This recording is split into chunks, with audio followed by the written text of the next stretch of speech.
Thank you. So this, just really quick, and just get us kicked off here. Just glad to see everybody out. It's going to be really exciting this morning. And I'm really not going to do much other than hand it off to Angela. She's going to introduce the schedule and the speakers today. She's planned this out. So we just have a great morning of learning how to market effectively. And this is Angela. She's the CEO of Medforums. I'll let her introduce herself. Thanks, Jason. So you guys are good here? Okay, so we're excited to be here. Like he said, I'm Angela Dayton, the CEO of Medforums. The Medforums is a platform that allows healthcare providers to access and discuss medical education. So think about like Yelp for medical education. And ultimately, we developed this platform in order to help our healthcare providers stay up to date on the best resources available so that they can provide the best patient care. So we have John Dayton here, who is the founder of Medforums and a practicing physician that identified the problem. And so we're going to talk about, he's going to kind of give a sense of what that problem is. I'll go over the market research that we conducted before starting the company.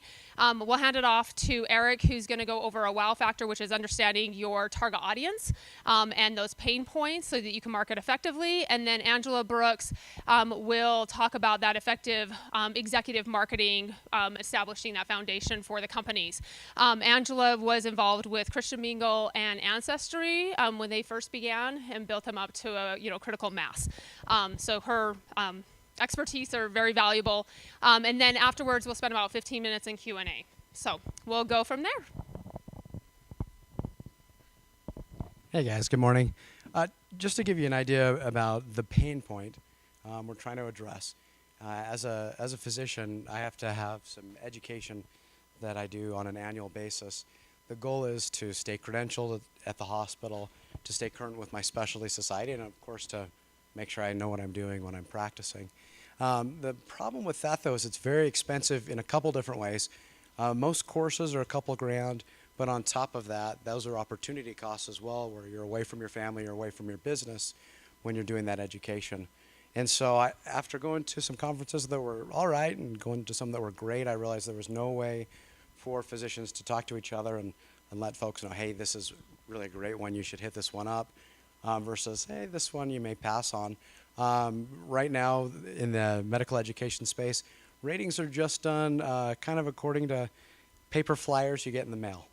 And then there's a little bit of Google ads and that sort of thing, but it's very inexact. Our goal is to make it more social, to involve more crowdsourcing with that. And so that's our pain point we're trying to hit. When we were looking at this idea, we thought, gosh, maybe folks are interested in education.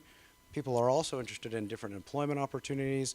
They also look at like medical devices or equipment.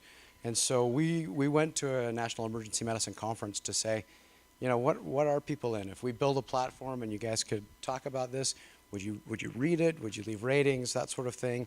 And after we got some good feedback along the lines that folks were most interested in talking about education, which is great for us because that allows equipment and employment as future advertising opportunities on the site. So that's kind of the background, and I'll just turn the mic back over to Andrew. So yes, we are married. And John came to me and asked, would I be willing to help build a platform like this? I've built similar platforms for the U.S. Department of Labor as well as the American Association of Community Colleges, where they're educational resource platforms. And so now we're applying that expertise and knowledge into the healthcare industry. And so Jason, I don't know, how do we turn on slides? Oh, perfect. And so this kind of, before, of course, starting any company, you want to make sure that you understand the need and that target audience. And John mentioned exactly what we did. We went down to a national conference, and all we did was survey and talk to our audience members. We talked to medical students, we talked to residents, we talked to physicians, we talked to advanced practice providers, and we basically said, if you had a platform, what would you use it for? You can see the statistics up here. 77% of them were saying, yeah, I'd probably find information on it, and 67% of them said that they would leave reviews. And rate the medical education. Then we asked, the next question on the survey was, what were you most interested in? And as you can see, education came out. Now, with that said, Dr. Dayton actually thought originally it was going to be employment. So we were going forward with an employment review kind of like a glass door for physicians. And as you can see from our survey, that was not of interest. And so at that point, we kind of pivoted and said, okay, well, if education is what they're interested in, then that's what we're going to focus on. Now, can we move it into different aspects? Maybe, if that's how the company grows and develops, and if that's what our target audience wants. But from this market research, we went ahead and said, okay, if you're interested in education, what exact resources are you most interested in? And these were the results on that. So we then, of course, had the opportunity to become a roadie, partner with RevRoad in order to develop a platform that lists not only the formal education, which is like the CMEs, the continuing medical education credits, but also that informal education. So your blogs, your podcasts, your all of the free journals and articles that are out there that are really kind of buried in the depths of the internet, because everything's patient focused, and we really don't focus, say, on Google for the actual physician. And so our platform is purely based upon this market research, and we are now in the process of we've launched, we've got users, we've got reviews, we have agreements signed with our educational providers, and we're now saying, okay, we need to go back to our target audience, which is Eric's going to come up in a moment, and really have another good discussion. Okay, we've got a great platform. What exactly do you want us to focus on? How can we help you be engaged on our platform? Because understanding your target audience on a regular basis is critical to any type of marketing. So I'll let Eric take it from there. Thank you. Okay. So I'm over a company called Wow Factor Consulting, and I help people with a lot of the very early stage validation. And part of that is understanding your customer and how to position yourself so that you can do well marketing with them. And I kind of want to go to, how do we do the laser on this one? Here we go. All right, so this is kind of our model right here, where the first stages of a business model, you have idea, model, build, scale. And from that, we have lots of steps that we can do to know if we should go further. And really, I divide these steps into hypothetical validation and actual validation. In the beginning, you're starting out with, like Angela did, surveys and trying to find out what does a customer hypothetically think they want and would they actually use this product. But then we go further and we say, okay, let's do some wow factor tests, and we'll get to that in a minute. And then, okay, that's actually going to be worth our time to create a business model canvas and go about validating that. That's going to take a couple of months, though. So we actually have some benchmark tests, which is the wow factor test, to know if you even have product market fit and if you should continue on with that. If you do, then you continue and you're going to do some rapid assumption tests, some MVPs, and then before that, build and scale phase, you want to go back and check with your market and see, do we have everything up to date, and are we targeting and marketing in the right way that if we pour in all this fuel for scaling, we're actually going to grow with that hockey stick growth.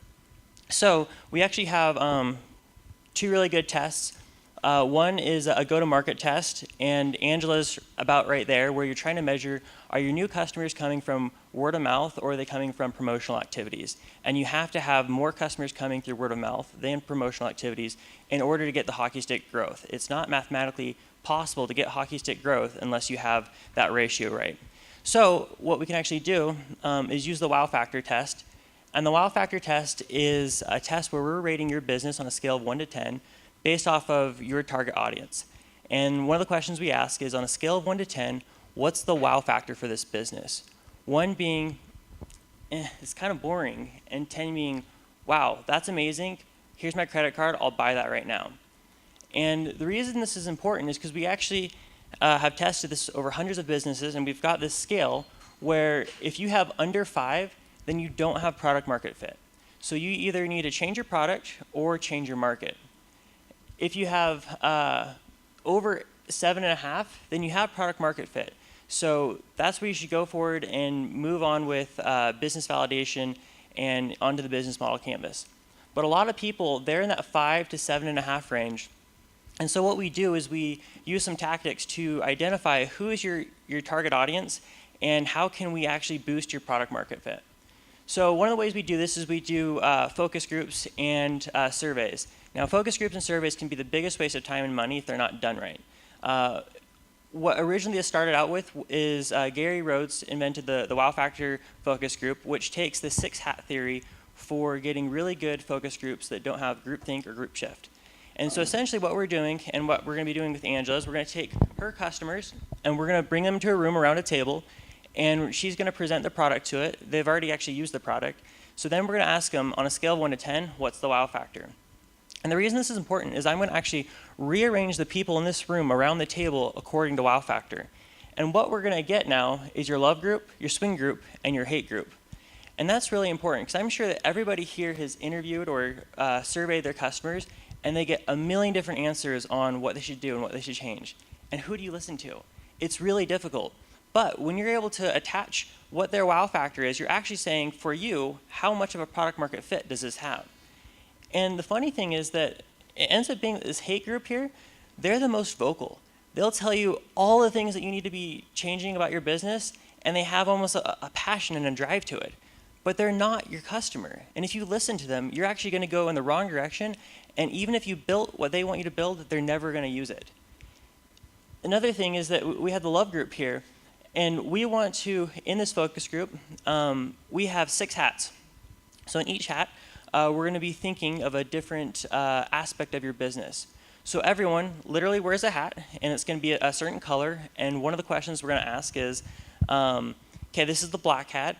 Think of everything negative about this idea. What's wrong with it? Why is it not working for you?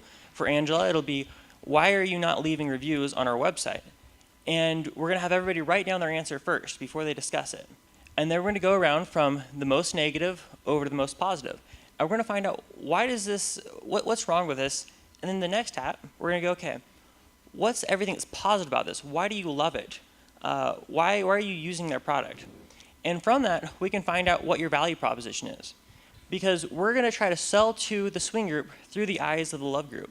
So those 8, 9s, and 10s, the reason why they are using your product and the benefits they see is actually how you want to position your company so that your swing group actually moves up to your love group. Interesting thing is we actually don't listen to the hate group ever in the focus groups. We actually do some filtering so that we don't have anybody, hopefully, under 5 in that focus group. Because we're really learning from your swing group and your love group. The next thing that we want to ask, though, is what would you change to improve this product? And from that, we're actually going to be listening to the swing group. Because the love group's already buying your product. They already love your product. All of your efforts are going to be spent on getting that swing group up into that love group. So there's a process that goes through that. We have, one of the ways that we stay away from group shift and group think and keeping people in those hats is we actually have bells out in front of each person. And anytime you deviate and go into a different hat, which is potentially going to bias people, everyone races to hit the bell. And it really trains people to think in the box that we're in, and you get really, really good in-depth thinking. So the way we do this is we have focus groups, but focus groups are a little bit expensive, so I've actually developed a survey that translates the wow factor score within plus or minus 0.5 of a point to the real focus group. But that's about 1/3 of the cost, and you can get it done in just a couple of days. So my website's wowfactortest.com. If anybody wants to reach out further, there's more information on my website. Thank you. So I'm Angela Brooks, and I am helping with the marketing for Medforums. And if we can get my slides up. Yes, better. So well, there we go. So here are my slides. So you're probably wondering, like, this actually segues really great. We're talking about the love group. For me as a marketer, I always look at marketing. It's kind of fun to find parallels of falling in love. You want to find the audience that's going to fall in love with you. So when I think about dating and falling in love in that whole process, it very much parallels marketing. So you're looking for love. This is not going to go very well for me, is it? No, it's all right. There we go.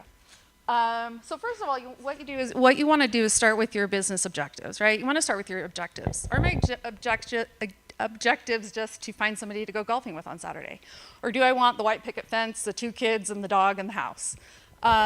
Knowing what those are is really important for your overall marketing structure, because how you get there and who you're going to target is going to be vastly different depending on what that outcome is. Once you know your goals, I gotta just keep this in my hand. There we go. Once you know what your business objectives are, what that long-term goal is, what you want to do is then break it down into what those metrics are. So this is my list for a perfect boyfriend. It really is not my list, but yes, rich. No, so really identifying those points that you want to make sure that you're benchmarking and baselining against. What are those things that are non-negotiables? And certainly, as I've seen with big companies, small companies, these evolve and evolve rapidly. They could completely be different in 3 months or 3 years. So an example, in my 20s, I might have gone after Richie Rich. In my 30s, I might have gone after Believes in Me. In my 40s, Heartbeat. You know, I mean, those evolve and change over time. So, but again, like establishing that baseline is critical. The next is, how am I going to find this person? You know, do I go on Bumble or Tinder? Do I go to church, the gym, the grocery store? Knowing, again, you're kind of just, you know, breaking it down. Now, how do I find this person? Who are they? Where is that person that's going to meet that criteria? Are they at church? Are they on Bumble? And then the last piece is identifying what things could take you off your path and your trajectory. What are those pitfalls? What are the, in relationships, it could be religion. It could be somebody wants kids and somebody doesn't.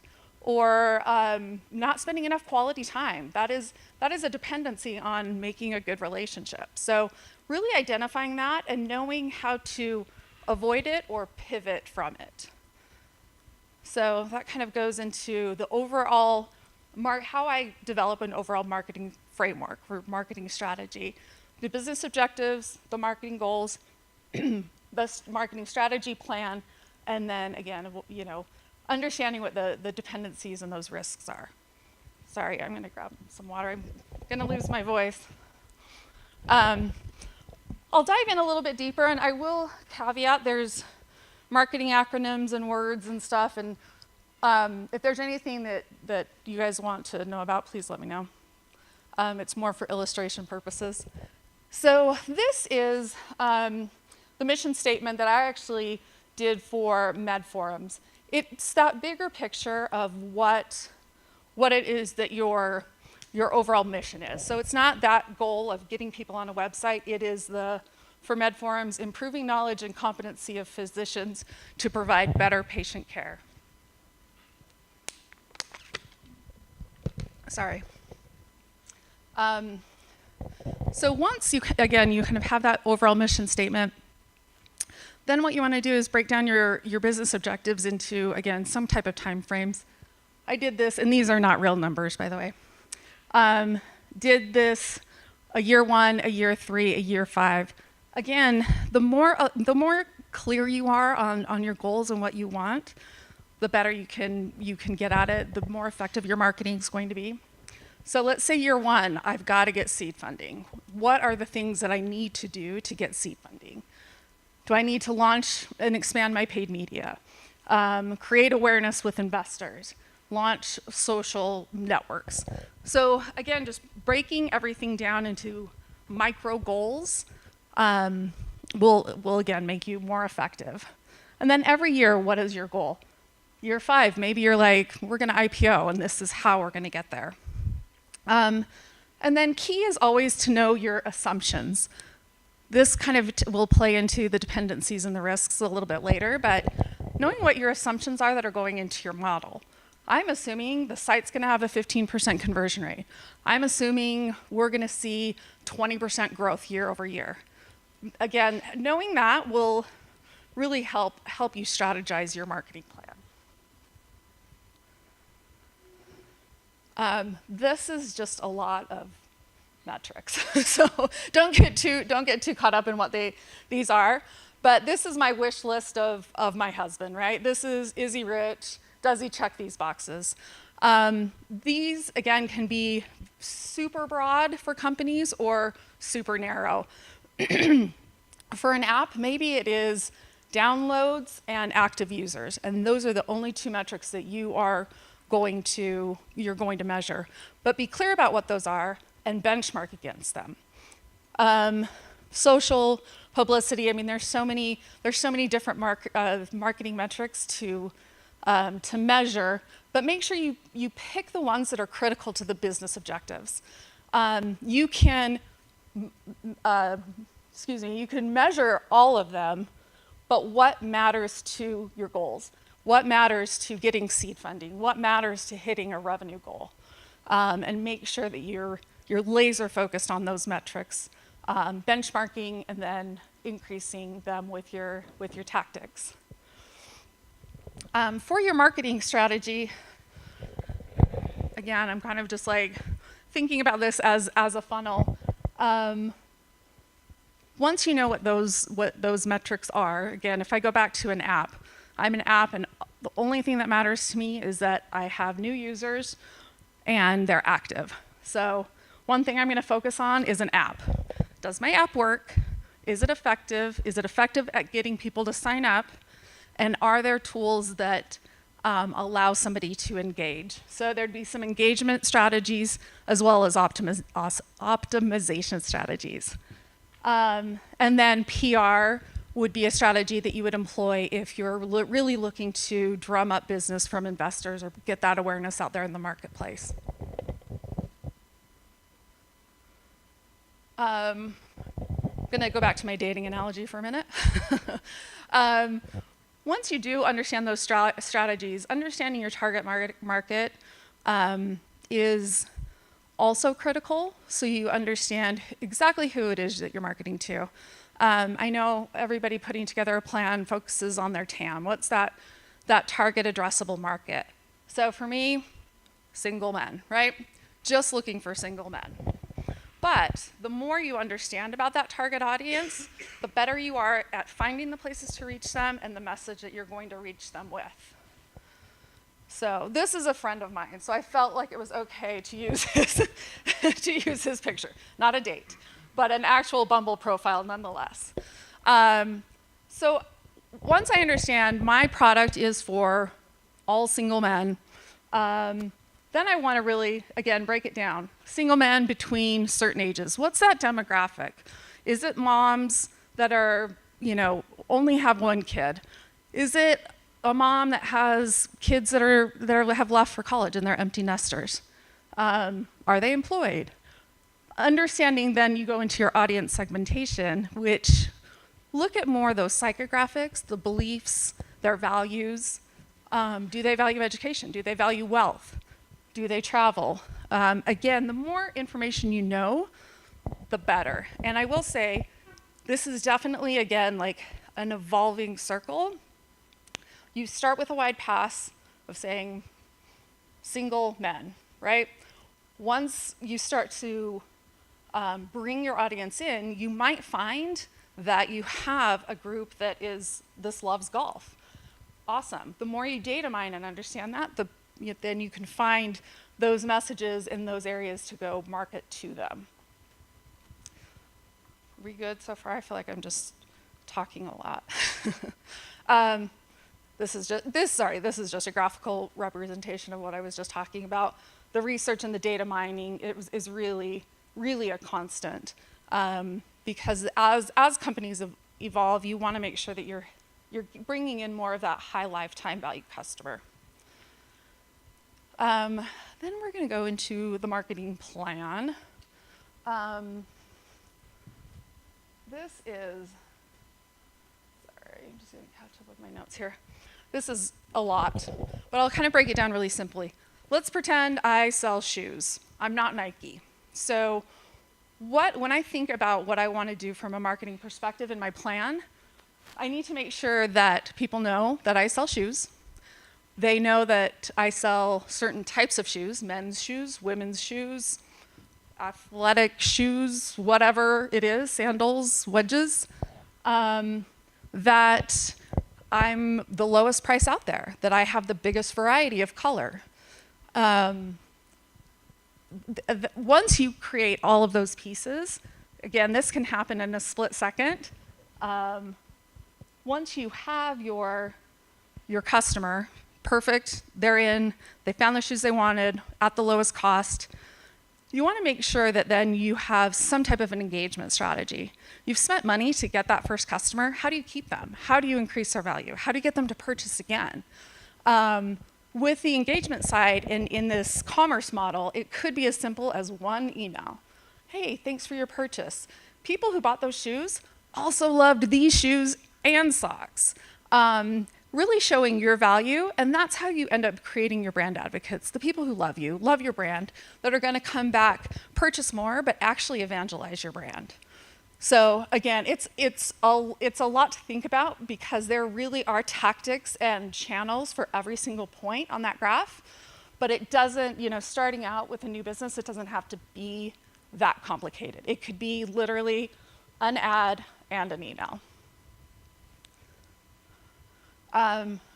These are just examples of different channels, and I'm just gonna dive kind of quickly into two of them. SEM, search engine marketing, on to acquire a new customer. Again, in that shoe model, you have an ad on Google, I sell shoes, lowest cost on the web, right? And then the email, kind of go into a little bit of that. Back to my dating analogy. Everything in marketing metrics, I look at as a series of micro yeses. So, this is my real Bumble profile. I have my image, what it is I want to portray. Maybe it's that shoe. Maybe it's a book. What's my message? I like sushi. If I put sushi in my profile, I get taken to sushi. There's a method to that madness. But this is my message that I'm going out to. And then I have to really get that series of micro yeses to get to the date.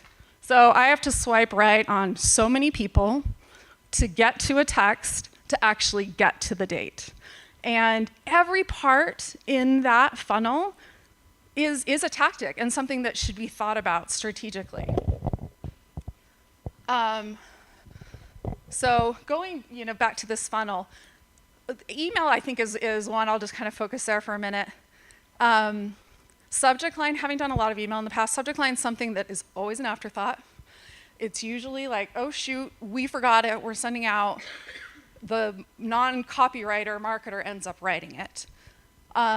If you have a marketer that is too much into the brand, you might have a subject line that is, the most durable, beautiful shoes to live your life in, as opposed to cheap, every selection, whatever that is. You've got to think about it in micro guesses.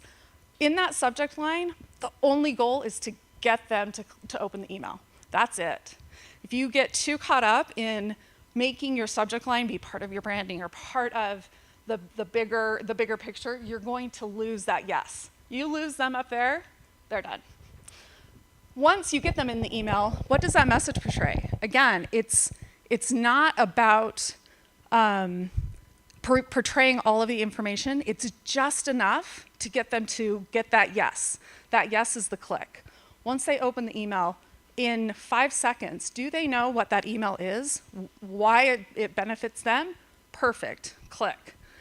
Then they go to your landing page. Again, more information lives there, but still, we have less than 8 seconds to capture their attention to get them to do something else, whether it's purchase, browse through your website, read content.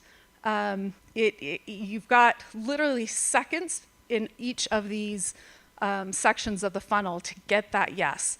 And so to think about them very succinctly, so you're not thinking about the overall, I just need somebody to buy. How are they going to get there? And are you going to get the yeses all the way across? That's probably the guts of it.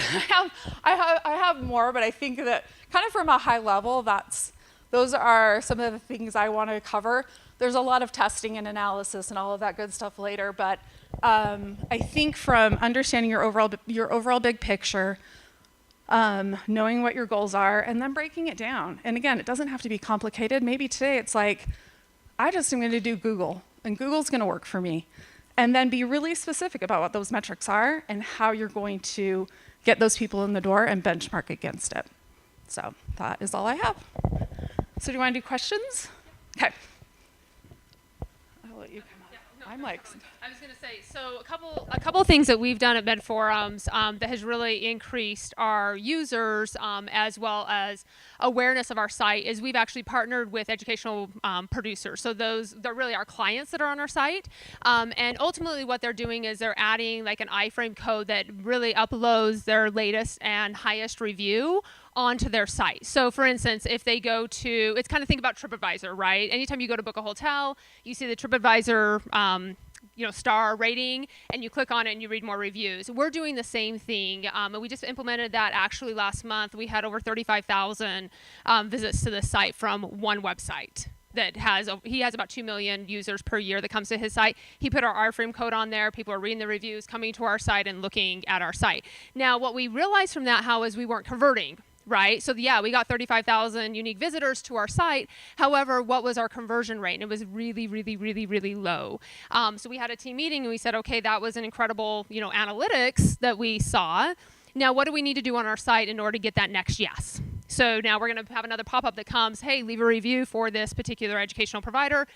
We get their email right away. They instantly become a user. And then we're able to go through that email targeting back out to them to get them more engaged. And I think exactly what Angela said is it's on a continual basis that you're analyzing, why your users are coming to you, what your value is, and then ultimately how do we get them more engaged so that next time they're looking for an educational product in healthcare, they're coming directly to Medforums. So just like when you go to a restaurant, you go to Yelp and you find a restaurant in your area, right? It's the same thing, except for instead of a $7 sandwich, you're spending $8,000.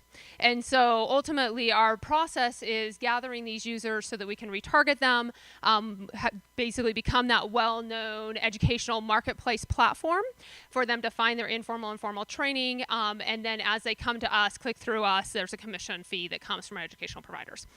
So that's kind of how Medforums works. But again, it is on a really, daily basis looking and saying, why are we not converting? What can we do better? And just like Angela said, it's those micro yeses. It's understanding our audience. Again, we've got users now. We have clients. Now we're coming to the wow factor to say, okay, but how do we get the evangelists? How do we get the word of mouth? How do we improve our product in a way that everyone's talking about us so that we continually become the go-to platform in medical education? So Q&A, and Eric, I don't know if you want to come up in case there's a question for you as well. But any questions as far as just the basics of foundational marketing? Again, Angela's been critical. She has, this presentation literally can be like 3 hours long in detail. So I've got one. Yeah. Great job, you guys. Well done. I think we should clap for him.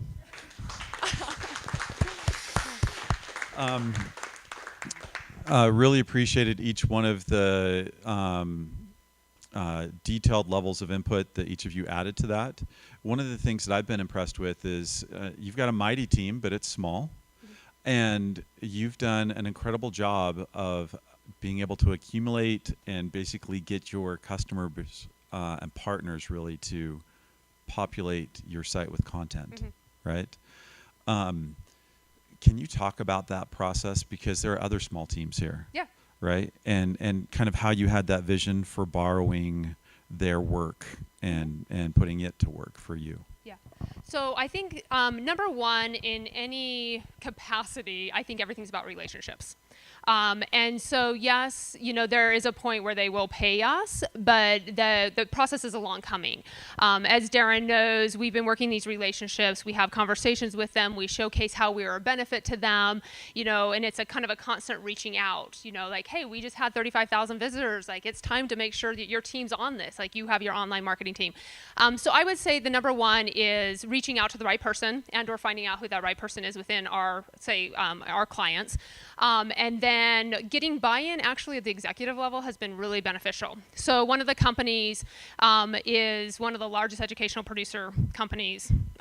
And I basically connected up with him and said, this is what we're doing. What value do you see in this? And I just started interviewing him. What commissions can we expect? What is industry standard? Do you see value in what we're doing? Again, interviewing my client as my focus group to understand a little bit more about what our target audience wants. And he instantly went ahead and connected us with their online media. He said, this is a great marketing platform, so I'm going to connect you with marketing and online media. Go ahead and work with them, right? And then if they're not responding, I go back to him. It's like, hey, they were great. We're going to retouch, we're touching base. Here's our commission agreement. Can we get back together with them? And then so of course, like he forwards it over to them. It's like, take care of it. And they instantly make a meeting with us, right, to take care of it because their executive said. So I'd say a number of things is that relationship, building that relationship at the top level. Even though we're small as roadies, we don't have to view ourselves as such. We need to believe that if we can truly impact and change an industry, that we can become that Goliath, that controller of that industry and that disruption. So I never at any point, I'm like, oh, I'm this little startup, can you please help me? They're not in the process of helping, they're in the process of making money. I actually had a conversation with that same executive about 3 months back, and I was like, I need you to be completely frank, right? And like for 45 minutes, he pretty much drilled me and lectured me, and he's like, you need to stop going after seed funding, and you need to hunker down, and you need to get clients, and you need to get revenue, and you need to get users, and you need to do your job, right? And so I think a lot of times, especially in our society here, we get caught up in that money, right? We get caught up in that the awareness or the popularity of those companies who are getting hundreds of millions of dollars, which is absolutely incredible, and I'm blown away by it. But at the end of the day, we have a job to do as executives, as startup, founders, and our job is to like really hit the pavement. When the founder of Podium came in for a review, he was just so inspiring to me because afterwards when I talked with him, I said, okay, how did you build it to be this $30 million a year company? He said on Mondays, we would go hit the pavement. Tuesday, we would code. Wednesday, we would hit the pavement. Thursday, we would implement. Friday, we hit the pavement. He said every other day was hitting the pavement, and the other day was execution. And so I think prioritizing that, so I've been doing that lately, and all of a sudden we're getting results, right? And it's like, oh, whoa, if you actually just hit the pavement and do our jobs, then ultimately you're going to be the person where they're coming to you. So like Darren said, is we are a small company. Yes, there's a very small team, but the benefits that we're getting from that is we started off with about 1,400 resources on our site. I checked yesterday, we have 1,506. So that means companies are actually finding us and uploading their resources to our site. So they're starting to take control of their process.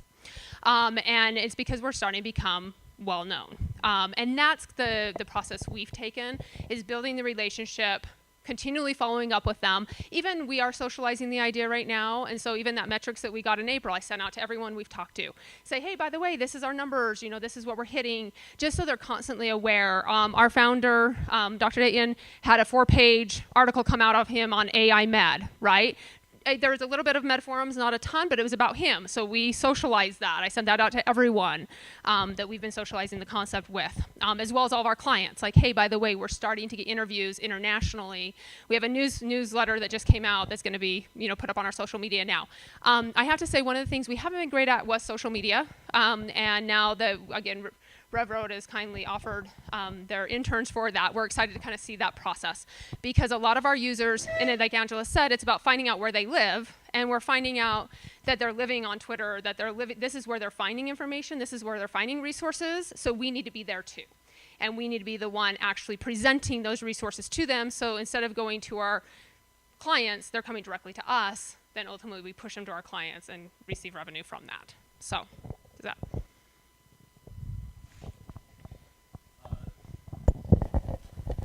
Yeah, so this is more of just a general marketing question. So when you're talking to people that love you and the swing people, I feel like those people are already on board, and anything you present, like, hey, would you like this? Would you like that? Would you like that? They're going to be like, yeah, great. More is better to everything, right? And how do you determine... I feel like that's kind of a hard process to be like, I'm not simply presenting to the customer, all these good things that we could do because they're going to say, yeah, all that's great. If you had all of that, that'd be awesome. And that's not helpful, right? Right. So what we're actually doing here is you're presenting your product as is, not future changes and iterations, because you're right, then it gets kind of mixed up. Sure, people always want more and they always want things cheaper. But what you're doing is you're trying to assign a score to them and we're looking at, okay, that swing group, how do we boost them up into the love group? And so what we're doing actually is when we're asking, what's the value proposition for this product? Why do you actually use it? We're having them rank in order of greatest importance to least importance. And we're trying to find, okay, what is everybody ranking as the top priority here? That's what your marketing message is going to be. But then we're also looking what's broken, and when we're asking them, what would you do to change it? We're asking them two things. One thing, go back to that black hat. Look at what you wrote for your ranked list of things that you don't like, things that would hinder you from actually using this, and it's ranked. We're saying now go fix that. How would you suggest that we improve that? And then in general, do you have any other suggestions that maybe we haven't even thought of that could really boost our value in your mind? And so we're looking specifically at that swing group to see how can we boost it there. And whatever is usually most common among those people in the swing group, that's what we're actually going to focus on next. Those other ideas that they bring up that aren't so popular, that might be version 3 or 4 or 5. But really we're trying to find out what's the thing that would really boost that wow factor. Another thing we actually do in the focus group is we have a live video feed, and the entrepreneur is actually sitting outside listening to everything. And they're taking notes, and they've been trained on what to look from who. And they're actually going to come in at the end of that focus group and pitch a version 2.0 of that product. And then we're going to get a new wow factor score from all of the group. And then you can kind of see a benchmark.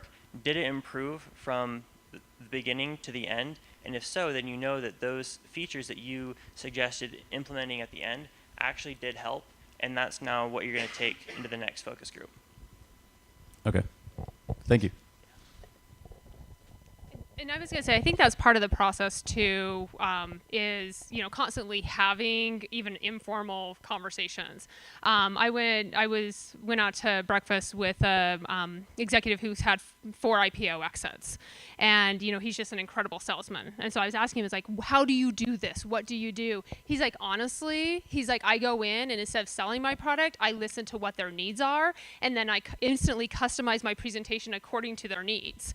And he's like, as the executive, I can go back and change my product to fit that need so I can get that client, right? Now, do they have to be, not changing complete business model unless it's necessary, right? I mean, if your business isn't being successful, there's probably a reason why, and identifying what that reason why is critical. But he was very, again, informational when it comes to just listening to our clients. I think so many times as entrepreneurs or as founders of a company, we believe so strongly in our product that nothing could be wrong with it. But if you're not making money, something's probably wrong with it. And so how can we be humble enough to take the feedback that we have from our clients, from our users, and implement it? And or if necessary, kill it, right? I mean, no one wants to kill it, but the reality of it is if you don't pivot, you're never going to be successful, and there has to be a decision point that you're going to make there. But again, when he said, hey, I just listen to what their concerns are, what their problems are, and if I know we can technologically solve that problem, then I make that happen. Which I thought, again, he's on a daily basis finding out what they can continually do to improve their product. And they'll be going for their 5th IPO, or he will be going for his 5th IPO, he said, in 7 months, right? And he's like, this is just what I've always done. This is my process. And it's that sales cycle, right, that we're constantly going out. And the other thing he said as far as growing a team that was interesting, he said, you're the hitting the pavement every single day, but sooner or later you've got to be able to scale. The only way to scale is to hire people and to really have a good sales process in place that they can instantly follow. And that's how ultimately he's been able to grow his companies. So I had a question similar. You almost answered it, but so when we do surveys, we do it with our current customers, and there is a hate group there. Do we not listen to them? Or how do we? I feel like it's valuable to listen to our current customers' hate group. Correct. So I focus, there's 2 different areas. There's people who haven't even developed their product, and they use the wow factor test to know, is it even worth validating a business model and then going out and building it? And so they don't have current customers. And so we can use, if it's a mass market audience, we can even use tools like SurveyMonkey Paid Audience and have a really, really good filtering to make sure that only people in the target market are actually being used for that data. But then if you have current customers, absolutely use that to do a marketing audit to see somebody who's been exposed to our product, how are they actually liking it, what's their experience. And in that situation, finding out what your hate group, why they don't like you, certainly can be things that you can change, but make sure that you can actually satisfy them, and that at the end of the focus group, their wow factor score would go up when you implement new changes. That's one of the key things. If people's wow factor score is the same at the beginning, you make the changes, it's the same at the end, they're probably never going to be pleased, so don't even worry about them. Thanks. Yeah, makes sense. Any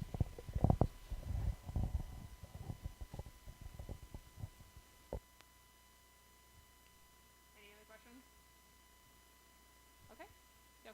Good. Okay, perfect. Well, thank you again. Again, reach out to us. Let us know if we can help you in any way.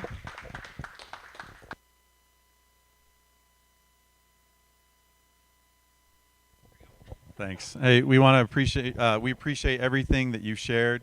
What a great team. We appreciate each of you coming. Hope it's been another insightful morning for you. I certainly found several things that I'm going to be able to apply as I go back and work on RevRoad and each one of the portfolio companies that we partner with. So let's give them another round of applause for Medforums. And if you have not had a chance to introduce yourself to the team, please come on over and say hello and introduce yourselves, because I know several of you are new. So I hope you'll do that. Thanks. All right, on.